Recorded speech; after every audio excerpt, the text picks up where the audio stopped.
की सभी गाड़ियों को मॉडिफाई करवा दिया था, ताकि अगर आगे से ऐसा कोई भी इंसिडेंट दोबारा से हो तो उसे अवॉइड किया जा सके और उससे बचा जा सके। जब चारू अभिराम के बिना चतुर्वेदी फैमिली की मीटिंग में दोबारा गई, तभी उसके रिलेटिव्स ने उनके बारे में तरह तरह की बातें बनाना शुरू कर दिया था। उस मीटिंग में ईशाना की फैमिली, सरिता की फैमिली के साथ साथ उनके कुछ फैमिली फ्रेंड्स भी मौजूद थे। तभी जब वो तीसरी मीटिंग के लिए वहां पहुंची, तब ईशाना की माँ ने चारू पर ताना कसते हुए उससे पूछा, वो तुम्हारा पति क्यों नहीं आया? वो कहाँ पर है? तुम मीटिंग में अकेली क्यों आ रही हो? क्या तुम दोनों के बीच में कोई झगड़ा हुआ है या तुम दोनों अलग हो रहे हो? अगर ऐसा है तो हमें बताओ, हमारी नजर में तुम्हारे लिए उससे काफी ज्यादा अच्छे लड़के हैं। तभी सरिता ने ईशाना की माँ की बातों को काटते हुए कहा, चारू क्या हुआ? तुम दोनों के बीच सब कुछ ठीक तो है ना? अगर कोई प्रॉब्लम है तो हमें बताओ। उन सभी को चारू की प्रॉब्लम से कोई मतलब नहीं था। उन्हें तो बस उसकी पर्सनल लाइफ में दखलंदाजी करना पसंद था। आंटी, बुआ, आप जैसा सोच रही हैं वैसा कुछ भी नहीं है। वो अभी को किसी काम की वजह से आउट ऑफ कंट्री जाना पड़ा, जिस वजह से वो मेरे साथ नहीं आ सका। चारू ने अभिराम के बारे में बताते हुए उन लोगों से कहा। चारू की बात सुनकर वो सभी चारू की तरफ हैरानी से देखने लगी। मिस्टर राजपूत भी कितने अजीब है ना? उन्होंने तुम्हारे पति को इतने लंबे टाइम के लिए आउट ऑफ कंट्री भेज दिया। वो एक हस्बैंड वाइफ को इतने लंबे समय के लिए दूर कैसे रख सकते हैं? माना कि वो अमीर हैं, लेकिन इस तरह का बिहेवियर। ईशाना ने चारू की तरफ तिरछी नजरों से देखते हुए कहा। तभी चारू की दादी सावित्री चतुर्वेदी ने उन सबको शांत करवाते हुए कहा, अब बस भी करो, क्यों इसे परेशान कर रहे हो? वो कह रही है कि अभिराम को किसी काम की वजह से यहाँ से जाना पड़ा, तो तुम अब ये सब बातें करना बंद कर दो। कुछ देर उन लोगों ने यूं ही एक दूसरे से बातें की, जिसके बाद चारू राजपूत मैंशन वापस लौट आई। उसने राजपूत मैंशन लौटकर अपने इन लॉज को जब वो सारी बातें बताई, तो शांति प्रिया जोर जोर से हंसने लगी। भाभी, ये सोचो कि जब उन लोगों को ये पता चलेगा कि अभिराम भाई ही राजपूत एम्पायर के असली वारिस हैं, तो उन लोगों का क्या रिएक्शन होगा? उन लोगों को तो हार्ट अटैक ही आ जाएगा। शांति प्रिया ने जोर जोर से हंसते हुए कहा। तभी अभिराम, जो उनकी बातें सुन रहा था, उसने अपनी जगह से खड़े होते हुए शांति प्रिया से कहा, ये भी कितना अजीब है ना कि हम दोनों का सरनेम बहुत आम है। इस वजह से कभी लोगों को ये शक नहीं हुआ कि मैं ही मिस्टर राजपूत हो सकता हूँ। इतना बोलकर अभिराम मुस्कुराने लगा। अभिराम की बात सुनने के बाद वहाँ मौजूद शांति प्रिया और चारू उसे घूर कर देखने लगी। तभी चारू ने अपनी बात रखते हुए उनसे कहा, हाँ, ये सच है। अगर तुम दोनों का सरनेम ध्रुव या फिर आयुष्मान जैसा होता, मतलब अगर तुम्हारा सरनेम मल्होत्रा या फिर सिंघानिया होता, तो शायद मैं पहली मुलाकात में ही अंदाजा लगा लेती कि तुम कोई आम इंसान नहीं बल्कि एक अमीर खानदान के वारिस हो। चारू की बात सुनने के बाद अभिराम और शांति प्रिया हंसने लग गए। अच्छा अभी मुझे ये बताओ, क्या तुम अगली बार मेरे साथ फैमिली मीटिंग में चलोगे ना? चारू ने अभिराम से हिचकिचाते हुए पूछा। चारू की बात सुनने के बाद अभिराम ने एक स्माइल के साथ उससे कहा, पार्थ ने मुझे अब सिग्नल दे दिया है, मतलब अब उसने मुझे कह दिया है कि मैं घर से बाहर जा सकता हूँ और मेरी चोट काफी हद तक ठीक हो चुकी है, तो हाँ, मैं तुम्हारे साथ जरूर चलूंगा। अभिराम ने अपनी बात खत्म ही की थी, तभी चारू के फोन पर ऐश्वर्या का मैसेज आया, जिसमें लिखा था कि चारू की दादी की तबीयत ज्यादा खराब होने की वजह से वो लोग उन्हें अस्पताल ले जा रहे थे। वो मैसेज पढ़ते ही चारू काफी ज्यादा घबरा गई।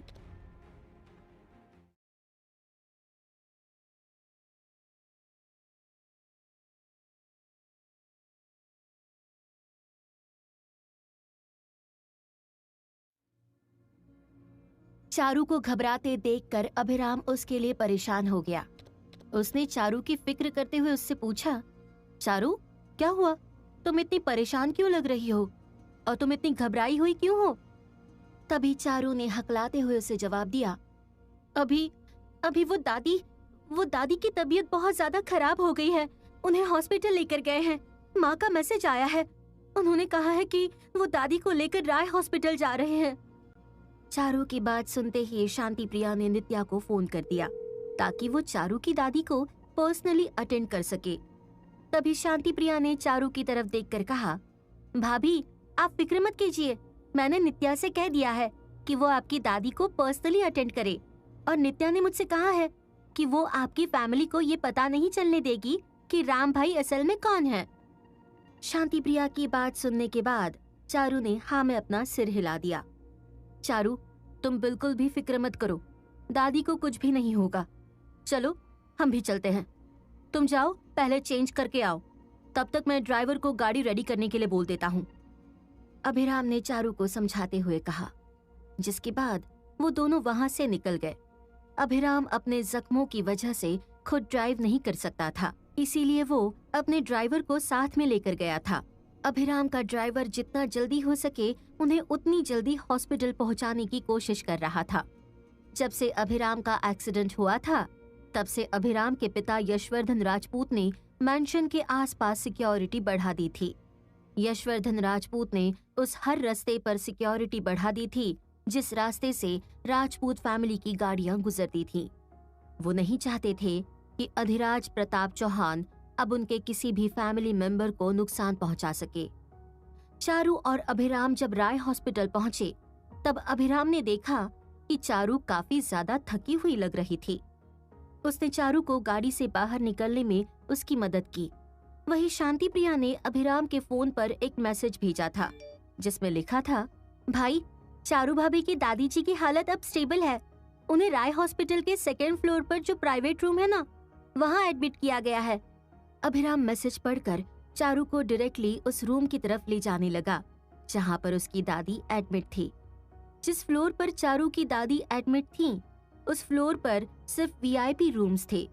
जहाँ पर आम पब्लिक एडमिट हो सकती थी, उसके जस्ट ऊपर वाले फ्लोर पर वो वीआईपी रूम था जहाँ पर 5 फैमिलीज यानी कि 5 प्रिंस की फैमिलीज ही जा सकती थी और एडमिट हो सकती थी। जब अभिराम और चारू सावित्री चतुर्वेदी के वार्ड में पहुंचे तो उन्होंने देखा कि वहां चारू के माता पिता के अलावा ईशाना की फैमिली, सरिता की फैमिली और चतुर्वेदी ग्रुप के सीईओ सुभाष भी मौजूद थे। तभी चारू ने उन सब की तरफ देखते हुए उनसे पूछा, दादी अभी कैसी हैं? उन्हें क्या हुआ? उनकी हालत अभी ठीक है ना? चारू को इतना परेशान देखकर सीईओ सुभाष ने चारू की तरफ देखकर उसे जवाब दिया, हम अभी डॉक्टर का इंतजार कर रहे हैं, इनके टेस्ट हो चुके हैं और अभी रिपोर्ट आनी बाकी है। तभी 2 डॉक्टर्स सावित्री के रूम में आए। चारू उन्हें देखकर पहचान गई थी कि वो पार्थ की टीम के डॉक्टर थे। उन्हें देखकर ये साफ पता चल रहा था कि वो पहले से ही जानते थे कि अभिराम भी वहां आने वाला है, क्योंकि वो अभिराम को देखकर बिल्कुल भी हैरान नहीं थे। मिस्टर चतुर्वेदी, हमें लगता है कि आपकी माँ सावित्री चतुर्वेदी को ट्यूमर हुआ है। उन दोनों में से एक डॉक्टर ने चारू के पिता को समझाते हुए कहा। उस डॉक्टर की बात सुनकर वो सभी सावित्री चतुर्वेदी के लिए काफी ज्यादा घबरा गए थे। तो डॉक्टर, आपकी क्या राय है, हम क्या कर सकते हैं? ऐश्वर्या ने उस डॉक्टर की तरफ देखते हुए उससे पूछा। तभी उस डॉक्टर ने ऐश्वर्या की परेशानी देखते हुए उससे कहा, हम ये ट्यूमर निकाल सकते हैं, लेकिन उसके लिए हमें एक ऑपरेशन करना होगा जो कि काफी ज्यादा डेंजरस साबित हो सकता है और इनकी उम्र भी काफी ज्यादा है, तो ऑपरेशन थोड़ा सा रिस्की साबित हो सकता है। तभी चारू ने घबराते हुए उस डॉक्टर से पूछा, क्या ऑपरेशन ही बेस्ट ऑप्शन है? चारू ने अभी इतना पूछा ही था कि सभी डॉक्टर्स की तरफ आशा भरी नजरों से देखने लगे। तभी उस डॉक्टर ने उन्हें सारी बात समझाते हुए कहा, हाँ, ऑपरेशन ही एक आखिरी रास्ता है, लेकिन इसमें रिस्क भी काफी ज्यादा है। ये ट्यूमर ऐसी जगह पर है जहाँ पर अधिकतर डॉक्टर ट्रीट नहीं करना चाहते, लेकिन अगर आप ऐसा डॉक्टर ढूंढ ले तो हम ये ऑपरेशन कर सकते हैं। तभी सुभाष ने उस डॉक्टर का शुक्रिया अदा किया। सुभाष चतुर्वेदी ग्रुप के सीईओ के साथ साथ चारू के पिता के फैमिली फ्रेंड भी थे। उन्हें भी सावित्री चतुर्वेदी की उतनी ही फिक्र थी जितनी फिक्र चतुर्वेदी फैमिली को थी। डॉक्टर के जाने के बाद वो सभी एक दूसरे से डिस्कस करने लग गए। तभी चारू की बुआ सरिता ने कुछ सोचते हुए उनसे कहा, अरे वो मिराकल डॉक्टर, वो भी तो यहीं पर काम करता है ना, क्या नाम था उसका? तभी चारू ने अभिराम की तरफ देखते हुए अपनी बुआ को जवाब दिया, पार्थ राय, उनका नाम पार्थ राय है। अभिराम पहले से ही जानता था कि पार्थ चारू की दादी का ऑपरेशन करने के लिए रेडी था। तभी ईशाना चतुर्वेदी ने उन सब की तरफ देखते हुए उनसे कहा, मैं देखती हूँ, क्या पता चिराग इसमें हमारी कोई मदद कर दे। चिराग की जान पहचान है ध्रुव मल्होत्रा से, तो वो ध्रुव मल्होत्रा के जरिए पार्थ राय से हमें मिलवा सकता है। तभी वहां मौजूद सभी लोगों ने उसकी बातों में अपनी हामी भर दी। तभी सीईओ सुभाष ने उन सब की तरफ देखते हुए उनसे कहा, मैं भी अपनी तरफ से कोशिश करता हूँ। मैं देखता हूँ शायद मुझे मेरे कनेक्शंस का इस्तेमाल करके पार्थ राय का नंबर मिल सके, तो मैं कुछ मदद लेता हूँ। आज रात के लिए हम सबको अब चलना चाहिए। सुभाष की बात सुनने के बाद ऐश्वर्या, आलोक, चारू और अभिराम को छोड़कर बाकी सब वहां से चले गए। कुछ देर बाद अभिराम और चारू राजपूत मैंशन वापस लौट ही रहे थे कि तभी ऐश्वर्या ने पीछे से उन्हें टोकते हुए उनसे पूछा, तुम दोनों के बीच में क्या चल रहा है? मतलब तुम दोनों के बीच में कोई प्रॉब्लम चल रही है तो हमें बता दो। चारू अभी उन लोगों को अभिराम की सच्चाई नहीं बताना चाहती थी। तभी उसने अपनी माँ की तरफ देखकर मुस्कुराते हुए कहा, माँ, हम दोनों के बीच में सब कुछ सही चल रहा है। हम कुछ टाइम के लिए कहीं और रह रहे हैं, इसलिए हम घर वापस नहीं आ रहे। तभी ऐश्वर्या ने तिरछी निगाहों से चारू की तरफ देखते हुए उससे कहा, ठीक है, अभी के लिए मैं तुम लोगों को जाने दे रही हूँ, लेकिन बाद में मुझे पूरी बात जाननी है। मैं तुम दोनों को ऐसे ही नहीं जाने दूंगी। इतना कहकर ऐश्वर्या सावित्री चतुर्वेदी के वार्ड में वापस चली गई। चारू, मानना पड़ेगा, तुम्हारी मॉम सच में तुम्हारी बहुत ज्यादा फिक्र करती है, अभिराम ने चारू को छेड़ते हुए कहा। तभी चारू ने उसके सिर पर एक टपली मारते हुए कहा, मुझे समझ में नहीं आता कि तुमने इतने सालों तक उन्हें खुद को परेशान करने क्यों दिया। चारू की बात सुनने के बाद अभिराम मुस्कुराने लगा। अब चलो भी, पार्थ हमारा इंतजार कर रहा है। उसने पहले ही ऑपरेशन करने के लिए हाँ कह दिया है। अब हमें उससे मिलना चाहिए। अभिराम ने चारू को अपने साथ पार्थ के कैबिन की तरफ ले जाते हुए कहा। अभिराम की बात सुनने के बाद चारू हैरान थी। पार्थ ने हाँ कह दिया? लेकिन कब? अभी तुम्हारी उससे बात भी नहीं हुई है? चारू ने कंफ्यूजन में अभिराम से पूछा। तब अभिराम ने उसे अपना फोन दिखाते हुए कहा, उसने अपने डॉक्टर को दादी के रूम में भेजा। इसका मतलब वो ऑपरेशन करेगा। इसके अलावा ये देखो, उसने मुझे मैसेज भी किया है। इतना कहकर अभिराम मुस्कुराने लगा। राय हॉस्पिटल में पार्थ का कैबिन बाकी डॉक्टर के मुकाबले काफी ज्यादा बड़ा था। उसका कैबिन सबसे ज्यादा बड़ा इसलिए था क्योंकि वो उस कंट्री का सबसे अच्छा डॉक्टर था और साथ ही हॉस्पिटल के ओनर पार्थ के पिता थे। जब चारू और अभिराम पार्थ के कैबिन में पहुंचे तो उन्होंने देखा कि पार्थ अपने किसी पेशेंट की फाइल को देख रहा था। तभी अभिराम उसके कैबिन में रखे सोफे पर बैठ गया, जिसे देखकर चारू भी उसके बगल में जाकर बैठ गई। तभी अभिराम ने उसे उसकी कमर से खींचकर अपने पास कर लिया, जिसे देखकर चारू ने अभिराम को धक्का मारते हुए कहा, अभी देखो तो सही हम कहाँ पर हैं। तब अभिराम ने उसे देखते हुए कहा, पार्थ कुछ नहीं कहेगा, मैं जानता हूँ, और वो भी फाइल देख रहा है। वही पार्थ उन लोगों की बातें सुन रहा था, साथ ही उनकी हरकतें भी देख रहा था। प्लीज इस कुंवारे के सामने ऐसी हरकतें मत करो। मेरे इस दिल का भी ख्याल रख लो। तुम लोगों के पास घर नहीं है क्या? ये सब घर जाके करो ना। ये करने के लिए तुम्हें मेरा कैबिन ही मिला है क्या? पार्थ ने अभिराम को छेड़ते हुए कहा, जिसके बाद चारू ने खुद को अभिराम की पकड़ से छुड़ाते हुए जवाब दिया, मैंने तुमसे कहा था ना, तुम भी ना सच में एकदम पागल हो। इतना कहकर चारू उससे अलग हो गई। पार्थ, तो तुम दादी का ऑपरेशन करोगे ना? अभिराम ने पार्थ की तरफ देखते हुए उससे पूछा। तभी पार्थ ने अपनी फाइल की तरफ देखते हुए अभिराम को जवाब दिया, क्या मेरे पास कोई और चॉइस है? और वैसे भी इस कंट्री में कोई और डॉक्टर ये ऑपरेशन कर भी नहीं सकता, तो हाँ, मैं ये ऑपरेशन जरूर करूंगा।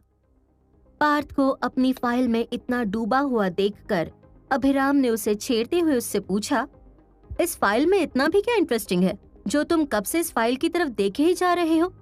तभी पार्थ ने सीरियस लुक देते हुए उसे जवाब दिया, ये तुम्हारी दादी सास की फाइल है जिसे मैं स्टडी कर रहा हूँ। मुझे पूरा यकीन है कि तुम्हारे पास भी कुछ काम होंगे तो तुम यहाँ से जा सकते हो। मुझे वैसे भी 2 दिन के अंदर उनका ऑपरेशन करना है, जिसके लिए मुझे काफी सारी तैयारी करनी है।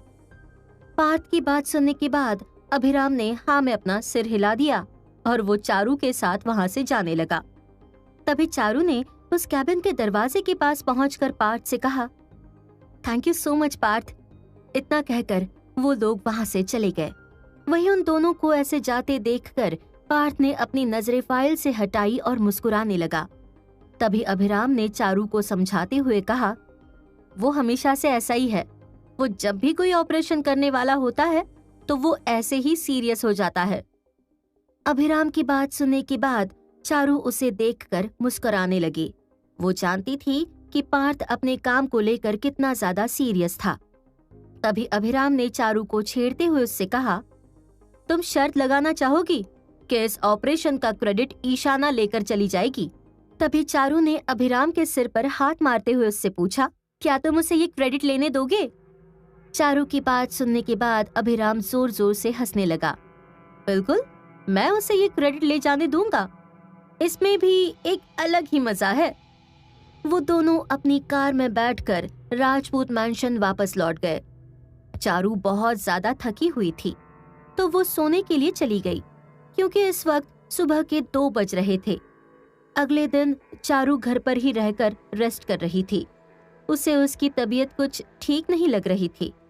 इतने दिनों से चारू सही से रेस्ट भी नहीं कर पाई थी, इसलिए उसने अपने ऑफिस के काम से छुट्टी ले ली थी। वही अभिराम को वाणी टेलीकॉम जाना पड़ा, क्योंकि वो पहले ही 2 हफ्तों से ऑफिस नहीं जा रहा था। वो अपने घर से ही काम करने की काफी कोशिश कर रहा था, लेकिन फिर वाणी टेलीकॉम में भी सारा काम इकट्ठा हो गया था, जिसे पूरा करने के लिए उसे पर्सनली वहां जाना पड़ा। विवेक और संध्या ने 1 हफ्ते पहले ही ऑफिस वापस से ज्वाइन कर लिया था। उनकी चोट उतनी ज्यादा गंभीर नहीं थी, तो उन लोगों ने ऑफिस जाकर काम संभालना शुरू कर दिया था। जैसे ही अभिराम अपने ऑफिस पहुंचा, उसने विवेक, संध्या और अपने ड्राइवर को अपने कैबिन में बुलाया और उन तीनों के हाथ में एक एक एनवलप दे दिया। अगर तुम तीनों उस दिन वहां पर नहीं होते तो शायद आज मैं यहाँ तुम्हारे सामने नहीं होता। इस एनवलप में मेरी हिस्से की वाणी टेलीकॉम और राजपूत मॉल के 5% शेयर्स है, जो मैं तुम्हारे नाम कर रहा हूँ। ये एक छोटा सा गिफ्ट है तुम्हारे हार्डवर्क के लिए। जो कुछ भी तुम सबने मेरे लिए किया है, उसके लिए मैं तुम्हारा शुक्रिया अदा करना चाहता हूँ। उम्मीद है कि तुम सभी इसी डेडिकेशन से मेरे साथ आगे भी कंटिन्यू करोगे। अभिराम ने मुस्कुराते हुए उन तीनों से कहा। वही वो तीनों एकदम खामोश हो गए थे। उनके पास शब्द नहीं बचे थे। उन्होंने कभी भी ये उम्मीद नहीं की थी कि उन्हें वाणी टेलीकॉम और राजपूत मॉल के शेयर्स मिलेंगे। उन्हें कभी ये अंदाजा नहीं था कि राजपूत ग्रुप के शेयर्स में उन्हें भी हिस्सा मिल सकता था।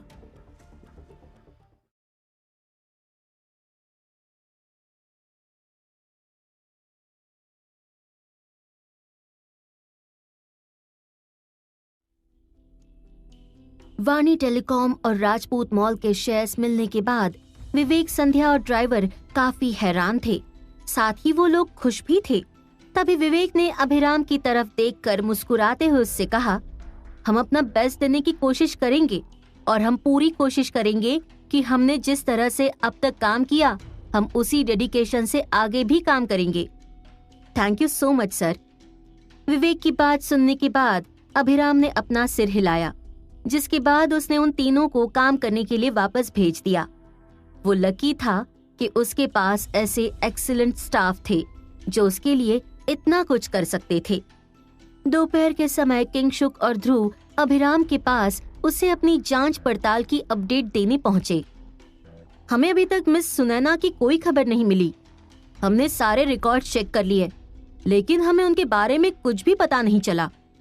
किंगशुक ने नाखुश होते हुए अभिराम से कहा, जिसके बाद ध्रुव ने अपनी बात रखते हुए अभिराम को बताया, सेम हियर, मैंने भी तुम्हारे पापा के एक पुराने स्कूल फ्रेंड से इसके बारे में पता किया और साथ ही मैंने वहाँ आसपास के लोगों से भी मिस सुनैना के बारे में जानकारी इकट्ठा करने की कोशिश की, लेकिन ऐसा लग रहा है कि वो कहीं पर गायब ही हो गई है। उनके बारे में अभी तक कोई भी इंफॉर्मेशन नहीं मिली। तभी अभिराम उनकी बातें सुनकर गहरी सोच में डूब गया, जिसके बाद उसने कुछ सोचते हुए उन दोनों से कहा, लोग ऐसे ही गायब नहीं होते, हमें बस अपनी पूरी कोशिश करनी है ताकि हम मिस सुनैना को ढूंढ सके और हमें ये भी पता करना होगा कि उनका बच्चा उसने जन्म लिया भी या नहीं। अभिराम की बात सुनने के बाद किंगशुक और ध्रुव उसकी तरफ देखकर कुछ सोचने लगे। मैं यशवर्धन अंकल से बात करूंगा। मैं पता करने की कोशिश करता हूँ कि उन्हें मिस सुनैना का सरनेम पता है या नहीं। मतलब मुझे काफी हैरानी हो रही है और मुझे विश्वास नहीं हो रहा कि उन्हें मिस सुनैना का सरनेम याद नहीं है और साथ ही मेरे खुद के पापा को भी मिस सुनैना का सरनेम याद नहीं है। किंगशुक ने अभिराम से शिकायत करते हुए कहा। तभी अभिराम ने उसे जवाब दिया, मैं अधिराज प्रताप चौहान के बारे में पता करने की कोशिश करता हूँ। मैं ये पता करने की कोशिश करता हूँ कि मिस्टर अधिराज के पास कितने एसेट्स हैं। मैं देखना चाहता हूँ कि हम किसके खिलाफ जंग लड़ रहे हैं। मैं नहीं चाहता कि हम अंधेरे में तीर छोड़े। तभी ध्रुव अभिराम की तरफ देखकर मुस्कुराया और फिर अपने आदमियों से बोला कि वो हर रोड पर अपनी नजर रखे। अगर वो दोबारा ऐसा कुछ करने की कोशिश करे तो उन्हें बस उसके बारे में पहले ही पता चल जाए। मैं अपने आदमियों को बोल दूंगा कि वो उस अधिराज प्रताप चौहान पर अच्छे से नजर रखें। ध्रुव की बात सुनने के बाद अभिराम और किंगशुक उसकी तरफ देखने लगे। वैसे राम, पार्थ तुम्हारी दादी सास का ऑपरेशन कब करने वाला है? किंगशुक ने सोचते हुए अभिराम से पूछा। तभी अभिराम ने उसे जवाब देते हुए कहा, पार्थ दादी का ऑपरेशन कल करने वाला है और वो उसके लिए अभी से तैयारी कर रहा है। अभिराम की बात सुनने के बाद ध्रुव उसे घूरने लगा। उसने अभिराम को तिरछी नजर से देखते हुए उससे कहा, मुझे समझ में नहीं आता कि तुम इतना सब कुछ होने के बावजूद उनका साथ क्यों दे रहे हो। उन लोगों ने तुम्हारे साथ इतना कुछ किया, तुम फिर भी उनका सपोर्ट क्यों करते हो? ध्रुव की ये बात सुनकर अभिराम उसे घूर कर देखने लगा। वो जानता था कि ध्रुव ये सब क्यों कह रहा है। तभी अभिराम ने मुस्कुराते हुए उसे जवाब दिया, देखो, वो चारू की फैमिली है और चारू की दादी मुझसे बहुत प्यार करती हैं। चारू की फैमिली कैसी है मुझे इससे कोई मतलब नहीं, लेकिन मैं अपनी पूरी कोशिश करूंगा कि मैं उसके फैमिली मेंबर्स को प्रोटेक्ट कर सकूं। अभिराम की बात सुनने के बाद ध्रुव मुस्कुराने लगा। अच्छा, अगर हमें कोई नया क्लू मिलेगा तो हम दोबारा तुमसे मिलने आ जाएंगे। किंगशुक इतना कहकर वहां से चला गया। अगले दिन चारू और अभिराम साथ में राय हॉस्पिटल गए। चारू बहुत ज्यादा डरी हुई थी। जैसे ही चारू और अभिराम हॉस्पिटल पहुंचे, सीईओ सुभाष ने चारू की तरफ देखकर उससे कहा, चारू, पार्थ राय ने सावित्री आंटी का ऑपरेशन करने के लिए हामी भर दी है और तुम बिल्कुल भी चिंता मत करो। जब तक तुम्हारी दादी का ऑपरेशन नहीं हो जाता और वो ठीक नहीं हो जाती, तुम्हें ऑफिस आने की जरूरत नहीं है। तुम अपनी फैमिली के साथ रहो। सुभाष की बात सुनने के बाद चारू के फेस पर एक सुकून आ गया। वो खुद भी काफी परेशान थी कि वो ना तो अपनी फैमिली को टाइम दे पा रही थी और ना ही अपने ऑफिस को। वो आजकल अभिराम को लेकर कुछ ज्यादा ही डरी हुई थी। ऑपरेशन से पहले पार्थ चारू की पूरी फैमिली से मिला और उसने उन्हें पूरा प्रोसीजर समझा दिया। पार्थ ने उन लोगों को पहले ही चेतावनी दे दी थी कि सावित्री चतुर्वेदी के ऑपरेशन में कम से कम 12 घंटे लग सकते थे। चारू की फैमिली ने उसी हिसाब से सब कुछ तैयार किया था। उन्हें हॉस्पिटल में काफी लंबे समय के लिए रुकना था। चारू, तुम बिल्कुल भी चिंता मत करो, दादी बिल्कुल ठीक हो जाएंगी, अभिराम ने चारू को समझाते हुए कहा। तभी चारू ने उसे देखकर जवाब दिया, मुझे पता है पार्थ अपना बेस्ट करेगा और वो मेरी दादी को बचा लेगा। मुझे पार्थ पर पूरा भरोसा है कि वो इस बार भी फेल नहीं होगा। वही सीईओ सुभाष ने कुछ सोचते हुए उन सबसे कहा, मुझे लगता है कि तुम बहुत लकी हो कि डॉक्टर पार्थ सावित्री आंटी का ऑपरेशन कर रहे हैं। वो सच में एक बहुत अच्छी डॉक्टर है। सुभाष की बात सुनने के बाद सब उसे मुस्कुरा कर देखने लगे। मैंने सुना है कि डॉक्टर पार्थ ने प्रेसिडेंट का भी ऑपरेशन किया है, तो मुझे उन पर पूरा विश्वास है, ऐश्वर्या ने सोचते हुए उन सबको बताया। ऐश्वर्या की बात सुनने के बाद सबके फेस पर एक सुकून देखा जा सकता था। सबको पार्थ से काफी ज्यादा उम्मीद थी और साथ ही पार्थ पर उन्हें काफी भरोसा भी था। करीब 3 घंटे बीत चुके थे। चारू को अपनी तबीयत कुछ ठीक नहीं लग रही थी। वही अभिराम ने नित्या से पूछा कि क्या चारू नित्या के ऑफिस में आराम कर सकती है, जिसके बाद नित्या ने अभिराम की बात में अपनी हामी भर दी। चारू, तुम ठीक हो? क्या मैं किसी डॉक्टर को बुलाऊं? क्या तुम्हें ठीक लग रहा है? नित्या ने चारू की फिक्र करते हुए उससे पूछा। नहीं नहीं, उसकी कोई जरूरत नहीं है, मैं बिल्कुल ठीक हूँ। वो बस थोड़ी थक गई हूँ ना। पहले अभिराम की एक्सीडेंट वाली न्यूज, फिर ऑफिस का काम और अब मेरी दादी, इन सबके बीच मुझे सही से रेस्ट करने का मौका ही नहीं मिल रहा। बस इसी वजह से मुझे कमजोरी महसूस हो रही है, चारू ने अपनी तकलीफ को छुपाते हुए कहा। तभी नित्या ने एक गहरी सांस भरते हुए उस चारू से कहा, ठीक है, अगर ऐसा है तो कोई बात नहीं, लेकिन अगर तुम्हें किसी भी चीज की जरूरत हो तो तुम मुझसे कह सकती हो। नित्या ने चारू का फोन अपने हाथ में लिया और उसमें कुछ टाइप करके उसे चारू के हाथ में वापस दे दिया। चारू, ये मेरा नंबर है। अभिराम अभी बाहर है, मुझे लग रहा है कि वो किसी काम में बिजी है। मैं सच कह रही हूँ, वो सच में वर्कहोलिक है। मुझे तो लगता है कि वो कभी कभी अपने काम के चक्कर में तुम्हें भी नजरअंदाज कर देगा। नित्या की बात सुनने के बाद चारू ने मुस्कुराते हुए उसे जवाब दिया, वैसे हम दोनों ही ऐसे हैं, हम दोनों को ही अपने काम से बहुत ज्यादा प्यार है। ठीक है, मुझे लगता है कि अब मुझे वापस जाना चाहिए, मेरे भाई मुझे ढूंढ रहे होंगे।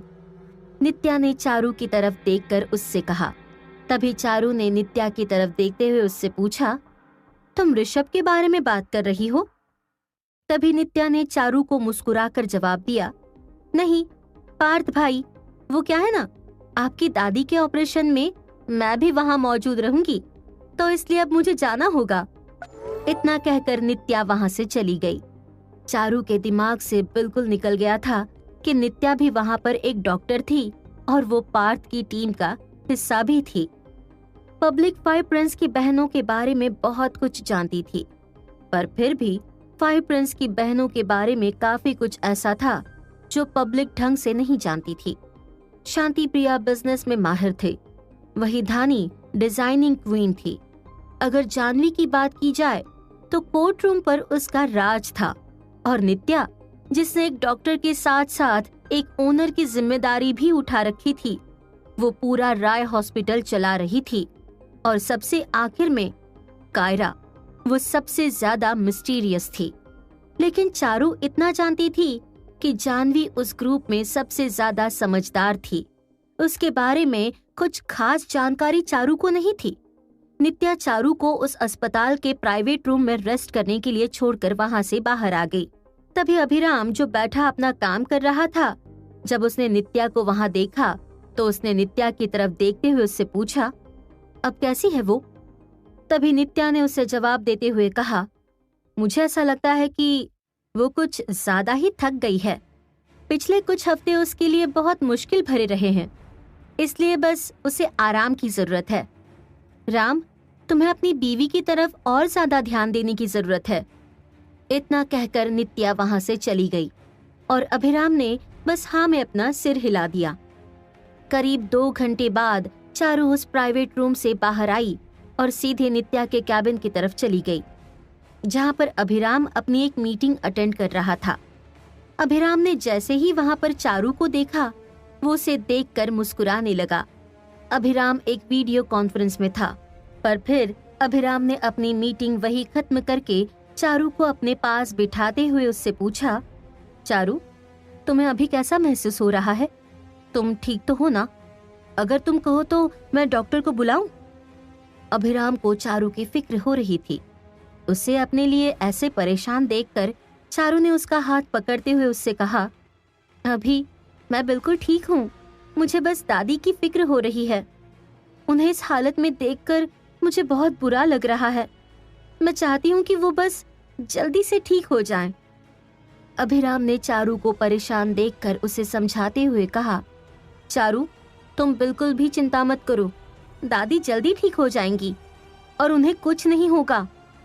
तुम तो जानती हो ना कि पार्थ अपने काम में कितना अच्छा है, तो तुम अब इतनी ज्यादा फिक्र मत करो, सब कुछ ठीक हो जाएगा। इतना कहकर अभिराम ने चारू को गले लगा लिया, जिसके बाद अभिराम ने उसकी तरफ देखते हुए उससे कहा, ठीक है, चलो अब हम चलकर तुम्हारी फैमिली के लिए कुछ खाने के लिए लेकर आते हैं। वो हमें ढूंढ रहे होंगे, अब हमें चलना चाहिए। अभिराम ने अपना सामान पैक किया और उन्हें वही टेबल पर छोड़कर चारू के साथ वहां से जाने लगा। अभी तुम अपना सामान यहीं पर छोड़कर जाओगे क्या? चारू ने अभिराम की तरफ देखते हुए उससे पूछा। तभी अभिराम ने उसे उस कैबिन से बाहर की तरफ खींचते हुए जवाब दिया, तुम इन सब की चिंता मत करो, संध्या बाद में आकर ये सारा सामान यहाँ से ले जाएगी।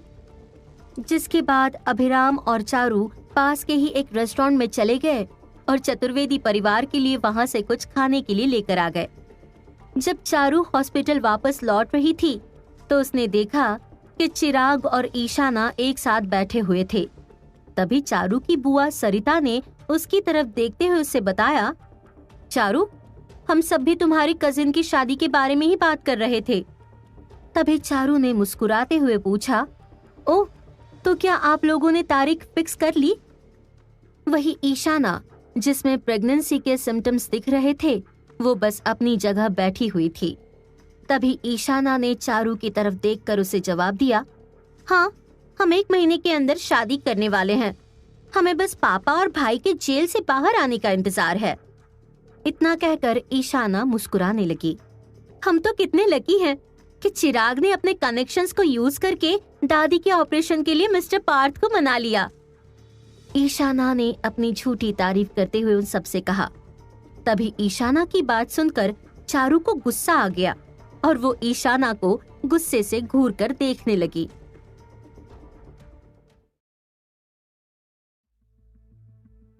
चारू ईशाना के झूठ को बिल्कुल बर्दाश्त नहीं कर पा रही थी। चारू ने अपने हाथों को मसलते हुए ईशाना से गुस्से में पूछा, क्या कहा तुमने?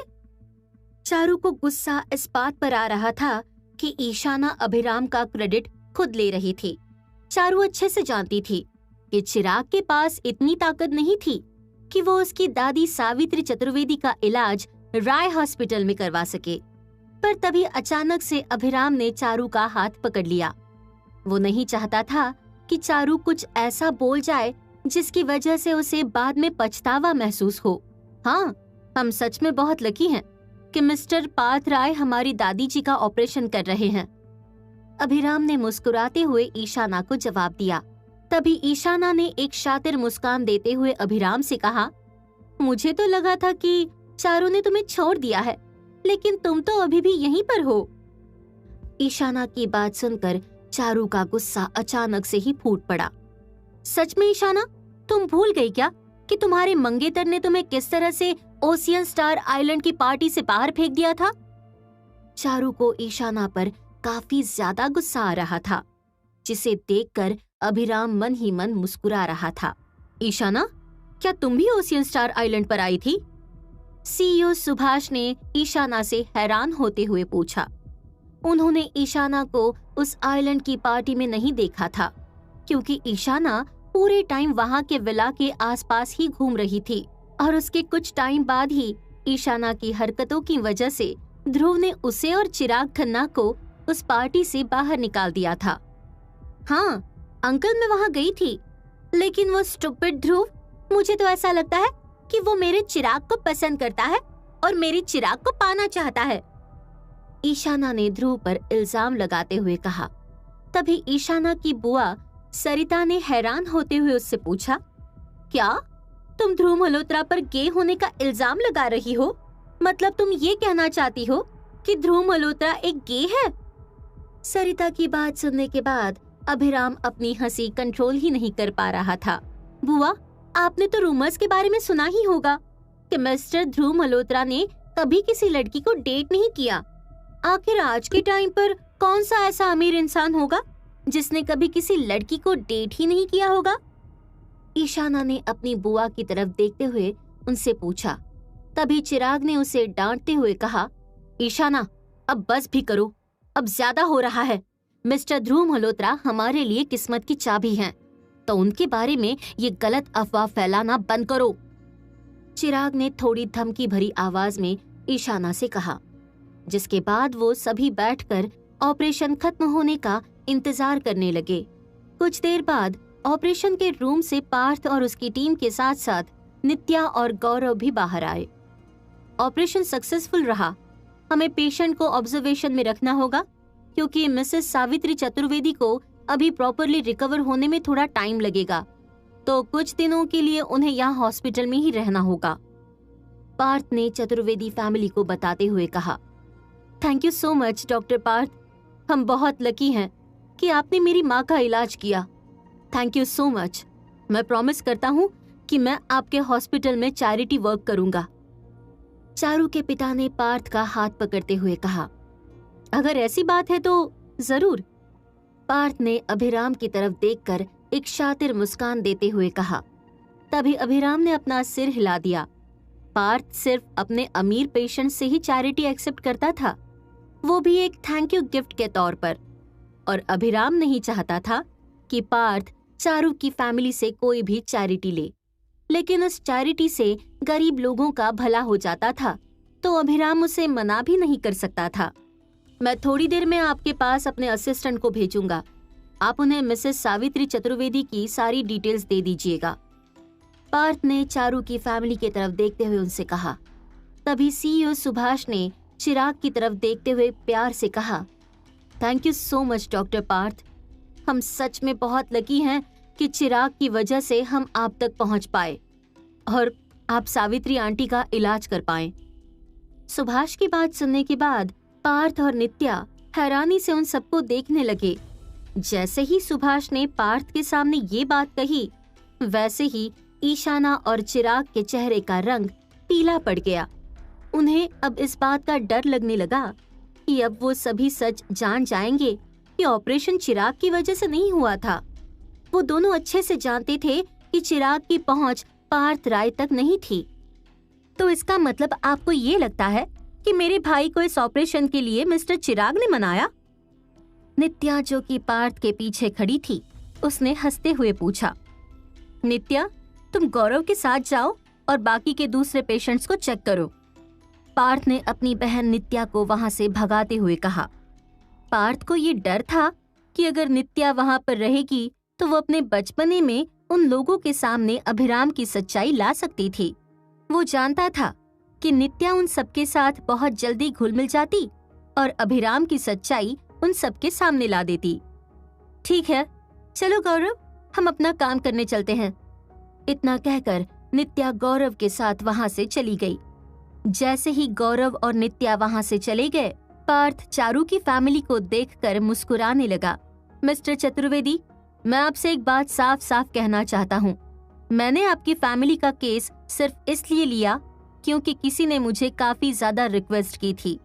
मैं नहीं जानता कि मिस्टर चिराग और मिस ईशाना कौन है, लेकिन जिस इंसान ने मुझसे इस ऑपरेशन को करने के लिए रिक्वेस्ट की थी, वो इन दोनों से कई गुना ज्यादा पावरफुल और इन्फ्लुएंशियल है। आप इसके बारे में सोच भी नहीं सकते। पार्थ ने एक शातिर मुस्कान देते हुए चारू की फैमिली से कहा। वही चारू वहां पर मौजूद थी और वो पार्थ को घूरने लगी। उसने कभी नहीं सोचा था कि हमेशा इतना मासूम और स्वीट सा दिखने वाला पार्थ राय इतना ज्यादा चालाक भी हो सकता था। वो पार्थ की कही हुई बात सुनकर काफी शॉक थी, क्योंकि वो भी कहीं ना कहीं जानती थी कि अभिराम काफी ज्यादा पावरफुल और इन्फ्लुएंशियल था। वो अच्छे से जानती थी कि चतुर्वेदी फैमिली में कोई सोच भी नहीं सकता था कि इन सब के पीछे अभिराम था। मिस्टर पार्थ, मुझे माफ कर दीजिए। मुझे लगा कि चिराग का ध्रुव मल्होत्रा से कनेक्शन है, तो इसीलिए आपने मेरी माँ सावित्री देवी का केस अपने हाथ में ले लिया। हमें नहीं पता था कि इसके पीछे कोई और ही है। ऐश्वर्या ने ईशाना को देखकर एक शातिर मुस्कान देते हुए कहा। तभी सरिता ने पार्थ से हिचकिचाते हुए पूछा, अगर इन सबके पीछे चिराग नहीं है, तो फिर आपको ये ऑपरेशन करने के लिए किसने कहा? तभी पार्थ ने पीछे मुड़ते हुए सरिता को जवाब दिया, आप बोल सकती हैं कि वो आपकी फैमिली का शुभचिंतक है। वो आपकी फैमिली का भला चाहता है। पार्थ की बात सुनने के बाद सरिता का चेहरा गुस्से से लाल हो गया। वो ईशाना के झूठ पर काफी ज्यादा शर्मिंदगी महसूस कर रही थी। तुम्हारी हिम्मत कैसे हुई हमें सबके सामने ऐसे एम्बैरेस करने की? तुम कैसे किसी और का क्रेडिट खुद ले सकती हो? तुम्हें शर्म आती भी है या नहीं? ऐश्वर्या ने ईशाना को डांटते हुए कहा।